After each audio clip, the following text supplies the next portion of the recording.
Hi, I'm Laynie Browne, and I'm so happy to be gathered here today with so many wonderful guests. Julia Levitan, hello. Hi. Brenda Coultas, glad you're here. Julia Block, thanks for being here. Leanne Browne. Hi. Marie Warsh, I'm glad you're here. Phil, good. And Max Warsh. Yeah. So we have today the poem Eve of Easter by Bernadette. Such an amazing poem I'm thrilled to be talking about. And I thought we could start with just trying to situate where we are in the beginning of the poem, maybe just starting with the title, Eve of Easter. So what is Eve of Easter and why does it matter? Brenda. Well, I'm thinking that there's two meanings there at the least. Like, is it Eve from who's expelled from paradise, or is it on the verge, the cusp of Easter? Mm-hmm.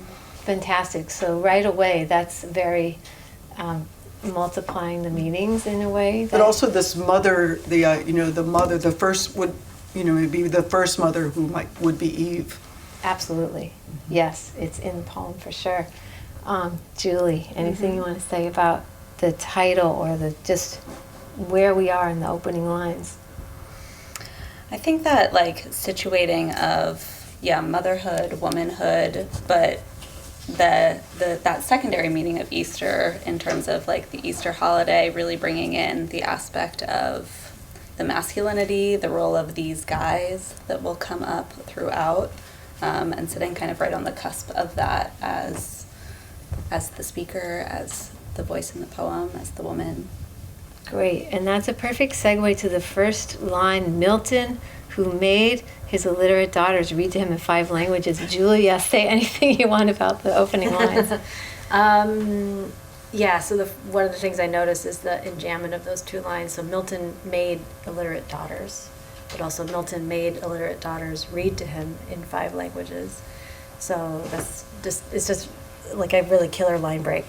But it also, it's this great contradiction. If they're illiterate, how can they read to him? If they're illiterate, how can they read in not 1 language, but 5 languages? So it's already this really fantastical, imagined situation. The idea of also reading without understanding what you're reading is really interesting to me, because so much of this poem is really playful. It feels both very serious and also very playful and kind of playing with nonsense or playing with the absurd. Thank you. So, Leanne, what do we know about Milton and his daughters? How historical is this? Do we know? you can pass. I know that his daughters read to him. I'm thinking about, I don't know why she's saying illiterate. I don't know that, but I'm flashing on when after she had her cerebral hemorrhage and she had trouble reading, and she asked everybody to come read to her, and she would read things like Paradise Lost. She would ask for these classics, and we'd read in a circle to her, and then we'd take a break to watch The Simpsons, and then go back to Paradise Lost. But she was being Milton, I guess, years later.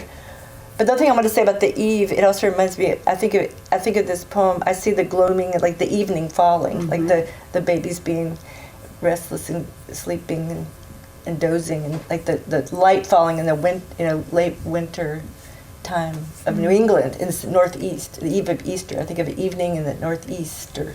Nice, yeah. I think that he actually made his daughters write down when he was going blind, and so there's something about his using them for labor but not caring about their education that I think is based in the biographical reality of the literary history. So as we move into the poem a little bit further, we get to the 3 sleeping babies, Rachel, Sophia, and Marie, that are aligned with the Milton, Hawthorne, and Melville. So, Marie, any thoughts on that as you're one of the babies? Realizing that I'm Milton, which I've never realized before, because I'm also Marie, the mother's oldest name. But I think in terms of what you were saying about creating a new literary history, it's that's what's happening here too with the babies in the second page or half also becoming Melville and Hawthorne, and they're almost like having a dialogue, and so it's like they're kind of like taking over, they're becoming the literate daughters or something, like they're becoming the writers, which I think is kind of amazing. Yeah, I really love this poem. I also have just, I think in the context of this being in Golden Book of Words and during the New England period or living in Massachusetts, I also think of it more in a seasonal way related to spring and Easter and kind of what Leanne was saying about like the evening and light. And I think I have always really liked the sense of darkness in this poem, especially towards the end. And they all see the light by which I write too. So it's like the house is really dark except for this light. And then so she's also the writer. And so, yeah. I feel like the atmosphere of this poem is like really intense. Yeah. Absolutely. The revisionist matrilineal literary history is, I love the way that you put that.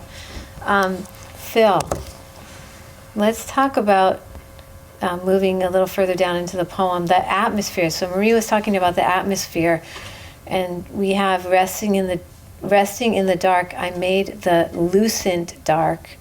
I stole images from Milton to cure opacious gloom, to render the room an orb beneath this raucous moon of March, eclipse in daylight.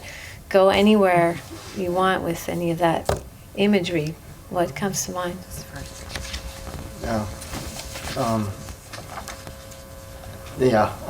Or say something else. Yeah, I was Not just really- thinking how she was really taking advantage of the occasion that was really happening to her in the moment.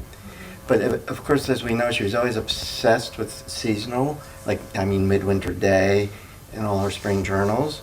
And of course, I was also thinking how she was obsessed with Hawthorne. I mean, she read all of Hawthorne. She just loved his sentences and the language. So, I mean, here she is literally with the descendant, right? She must have been beside herself, for one thing, and then to be able to capture the moment in this poem. But what the hell did you just ask me? Well, it's okay. I like the direction you went, because so we have Melville, Hawthorne, and Milton, and one thing I wanted to talk about is, well, what do these writers mean to Bernadette? Why did she choose these daughters? What do they mean, these daughters? Listen to me, I just changed the gender. Uh-huh. Are you asking me again? Well, Rachel was actually literally. the granddaughter of. It says I mean, she is literally related Right. to Melville. So yeah, there's Yeah, a and then direct connection the great there. great granddaughter. We've got it right in the Paul poem. Metcalf's daughter. Daughter, yeah, I think. Yep. Yeah. True. And then Sophia is named after Hawthorne's wife. Oh, So that's Okay. the connection too. what about you and Milton? I don't know. There's I mean, no I'm M. named Yeah, after yeah. Oh, Bernadette's mother, right. but then in the trio, in her creating the trio, I sort of end up being Milton, which I never realized before. But so I think it's like there's this connection. I think Hawthorne is the one that is maybe the most important to her, but I feel like you guys probably know that better. And Melville is literally a connection to the baby that she's taking care of. And then Milton, I'm not sure exactly her relationship to Milton. I stole images from Milton. Is it maybe just like the occasion of this poem? Like it could literally be, here we are on the eve of Easter, and I keep thinking of these images Maybe from Milton. she's also thinking of these three literary powerful men, and it's this, and of course it's this feminist take on that, right? So maybe. Well, it's the paradise, right? The paradise of this sphere, but it's also, it's lost and then found over and over again. You know, it's like this, those are the images that she's borrowing. It's like this otherworldly kind of lucent dark, opacious gloom. And if Milton turns Or- Paradise Lost into an autobiography, I can turn this into an Yeah. autobiography. That's hilarious, Yeah. actually. Yeah, going with the humor too, I want to talk about what does it mean to have them as babies, right? That she is the mother of all of Milton, Hawthorne, and I keep not being able to have them all in my head. Melville. Of course, Melville lived in near Lenox and at Arrowhead, right? Yes. So that was just down, would have been some in her consciousness very much. Of course, and Hawthorne, like you said, was her favorite, one of her most influential, biggest influences. So yeah, I think the Transcendentalists were, I know she loved Thoreau and all of those writers deeply. Right, and the ambience in some of Hawthorne's novels seem to be conjured here with the ambience in the poem, with the gloom and the orb and the eclipse and the kind of gothic sense of where we are.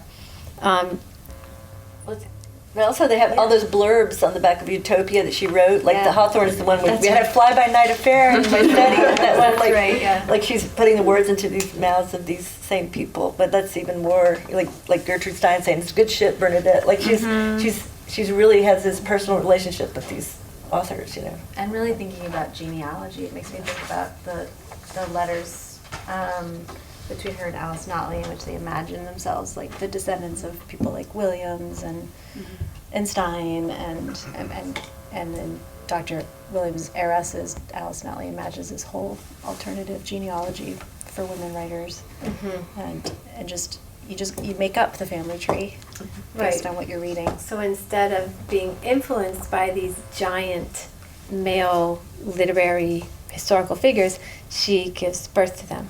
or has an affair with them. And takes care of them. They are infants that need to be tended In this poem. in this poem, which is also funny. Okay, further down on the first page of the poem, I wanted to look at the line, "Peace is at the window, begging entrance, with the hordes in the midst of air. Too cold for this time of year, eve of Easter, and the shocking resurrection idea." I want to turn to Max, but say whatever you want. Oh, I mean, I think I always thought of this, just going back to the season, this poem being about a specific time of year. I always thought of it, I guess, in relation to that, and I think this maybe makes that more pointed in terms of it kind of falling at a specific moment in time. But I'm curious to know if there's any way to find out when she actually wrote it. But I mean, it says like moon of March. So Well, there is a recording of her on Penn Sound where she says that she actually wrote it on eve of Easter, and it was a coincidence. But what year, I guess exactly? I think that's findable. I feel like it's probably 1978 because or 79. But yeah, I think it would be either of those years. Well, this particular section you're pointing to, I immediately wrote a note, utopia. It made me think of her obsession with what is utopia and how do we get there. I don't know if that occurs You to mean the anyone else's peace? mind. Peace is at the window. Yeah, right. Begging entrance. Right? Wow, let's run with that question. What is utopia, and how do we get there? And like in this poem, what does that mean in terms of this poem? Julie? you have a Yeah, thought? I'm actually, I like that segue because I'm struck by this section on peace is at the window, kind of as it resolves in the resurrection idea. We go into the kind of stirring of the babies and the babies waking and having needs that need to be met, and making a fuss, sucking on fingers, all of these things that it feels like the kind of gloomy, quiet aspects of the kind of beginning of the poem are almost existing in the space of like not waking the babies, but now that the babies are awake and have needs, I wonder I wonder how that sits with people as like that being where the utopia goes of having this new life that like needs to be tended, and that is, but continuing to exist in the poem, like that doesn't end the poem. The poem continues on. Interesting. Brenda, do you have any utopic thoughts? No, I don't.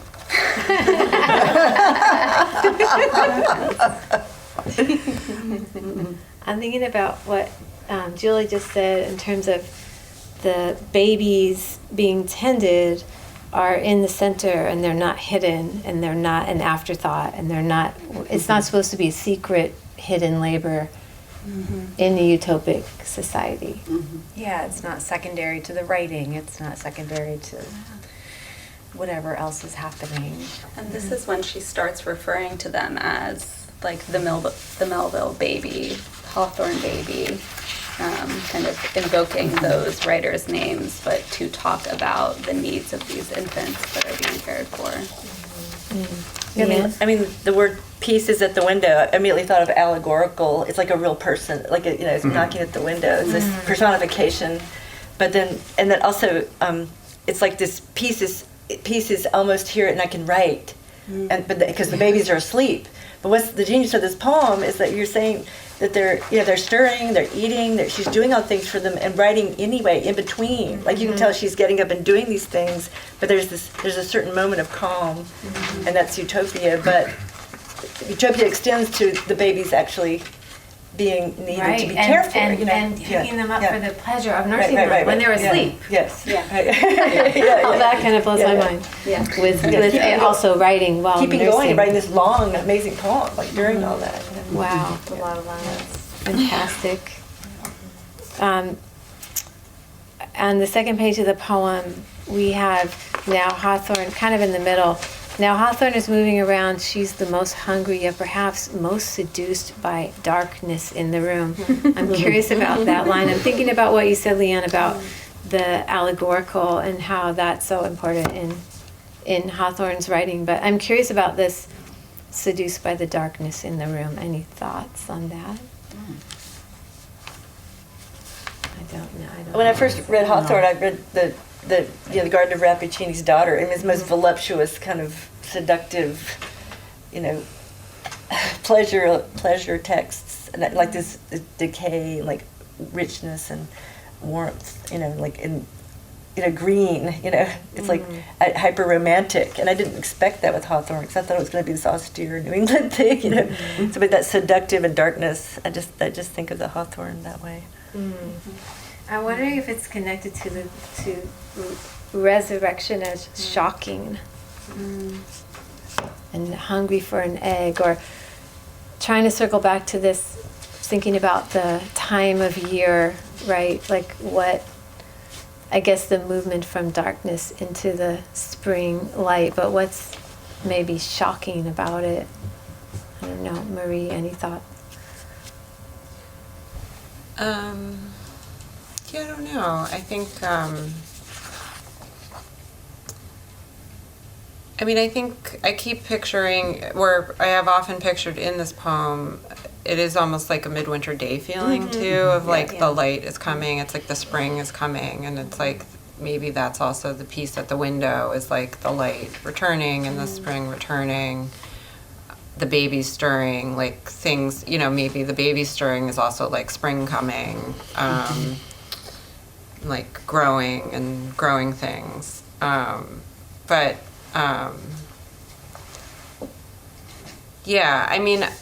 She's also talks about the darkness like a little later. And then I noticed, I don't know if anyone else noticed, that the way of cutting through the darkness before her measured noise, when she's in the recording, she says of cutting through the darkness before the noise of measure. And I felt like that was really different. Before the noise of measure, because I've always been a little bit confused about this section, so I don't know if anyone else wants to. I don't want to. Yeah, well, let's see if we mess could up your plan. No, there's no plan. Let's see if we could formulate a question on So how is this darkness different than the darkness that comes before? Is that Yeah, or One just way? like this is where I feel like the poem changes and you get to like this end, which I feel like is very dramatic. And so, yeah, just what's going on in this transitional moment. And then hearing her say it differently in the recording makes me feel like it's different than had been thinking about it. Like, what is the noise of measure? Yeah. Well, Hawthorne's the most seduced by darkness in the room, and then I'll go get Hawthorne and nurse her for the pleasure of cutting through darkness. I almost felt like the speaker is like sharing the pleasure of that darkness, or like sharing that feeling seduced by darkness, like because it presumably is like the person who's breastfeeding is the one who's also feeling the pleasure. The baby also obviously feels pleasure getting that food, getting that nourishment. And then before her measured noise, I just thought literally like sometimes when a baby cries, it's very rhythmic. It has intervals, it has measures. Even though it's going to stimulate the boys, it's going to wake people up. It's like a disruption. And if in the reading, Bernadette says the noise of measure, that makes me think it's something different, but I can't Poetry. quite. It's poetry. Yeah, it's Noise of poetry measure. itself. Maybe Yeah. there's something about the holiday of Easter, and then what is religiosity to Bernadette, or in Utopia, and what's the role of poetry? Like you just said, maybe that shift, that resurrection, has to do with rewriting not just literary history, but thinking about the seasons, not to do with the death and rebirth of Jesus, but a baby waking up and nursing. You have a thought? Well, I'm thinking about the like noise of measure also being a measure of time, and just thinking about how the darkness has this like utopic feeling in the beginning, but there with the spring that runs through this, the pieces at the window that runs through this, there is also the implication that like you cannot stay in the darkness. Like the darkness can be utopic, but only insofar as knowing that it won't stay dark. I love that. Yeah, it reminds me of the end of Midwinter Day. Yeah. So I do wonder about that, like that something needs to cut through the darkness with this noise of measure, or the measured noise. And then, Is this before or after Midwinter Day? I think this is. I think it's before, right? I'm pretty sure it's before. Yeah. Something that strikes me is that they will not be babies forever, and that this moment that she's really, Right. you like the seduction of the darkness, the glow, which is almost like a Madonna in a sense, the glow of the mother. No dates on here, but And I see the piece appears, you have the piece at the window that you mentioned, and then in the second page towards the end, peaceful sleep. And you have like disturbing, the placid sleep, this just momentary peace, the fragility of peace. And there is peace if we want it. It's at the window. Wow.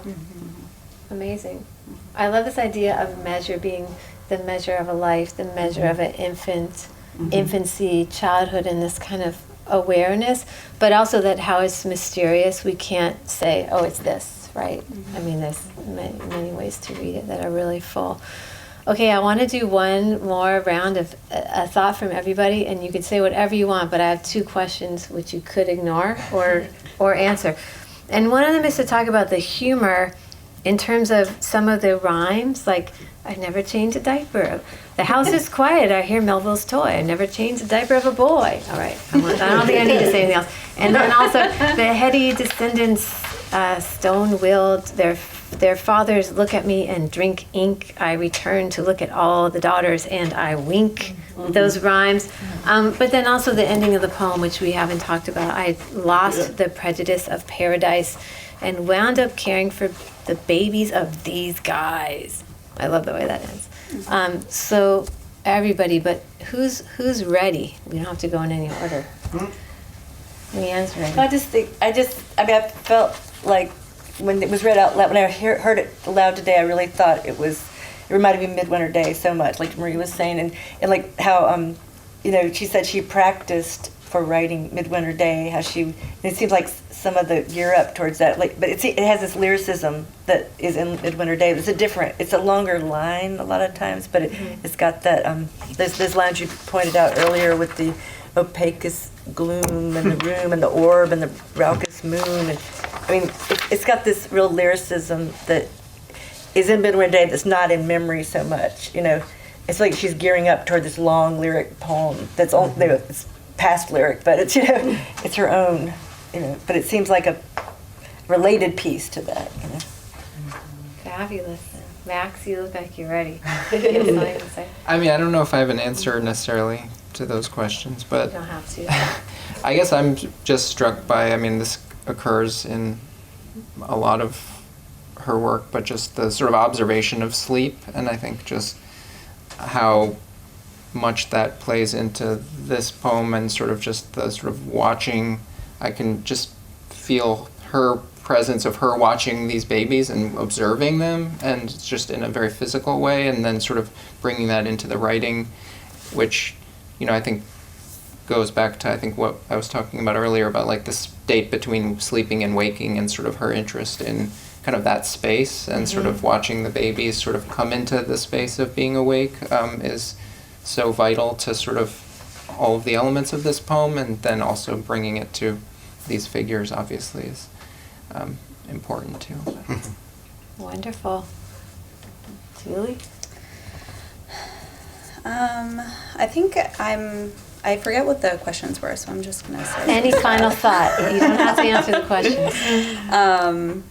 But I think I'm really interested in the idea of inheritance and like what we inherit in terms of like these names, both from family names, but then also these literary figures that we inherit their work and use it and manipulate it and play it forward, and how much fun Bernadette had with that and plagiarism and all of that and experiments. I don't have much more to say about that except that I appreciate it.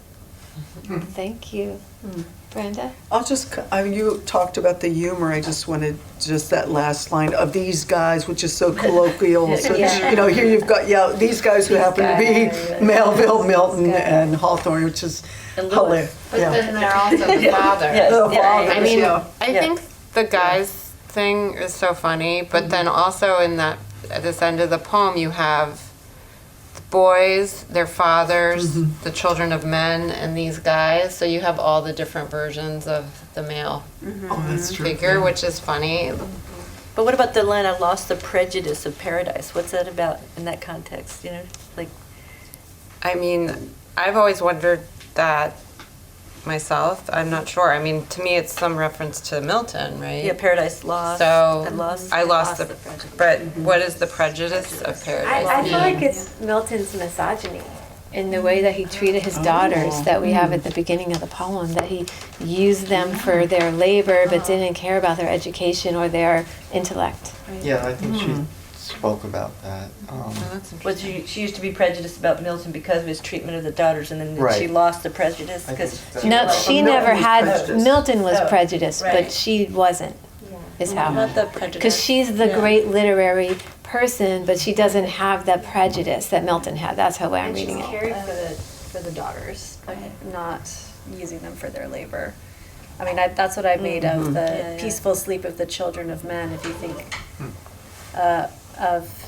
and based on my very rudimentary Googling of that phrase, I was like, what does that mean again? And it has to do with the contrast of heaven. The heavens are for God, but earth is for the children of men.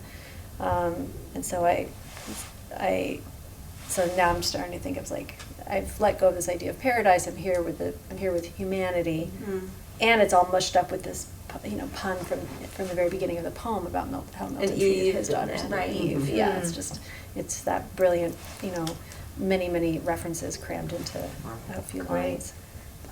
Brenda, did you get to finish your final thought? Was there more? Oh, that was it. That I was think. it. Yeah, That was I brilliant, think and this it is such a spurred a great whole nother matriarchal round. poem.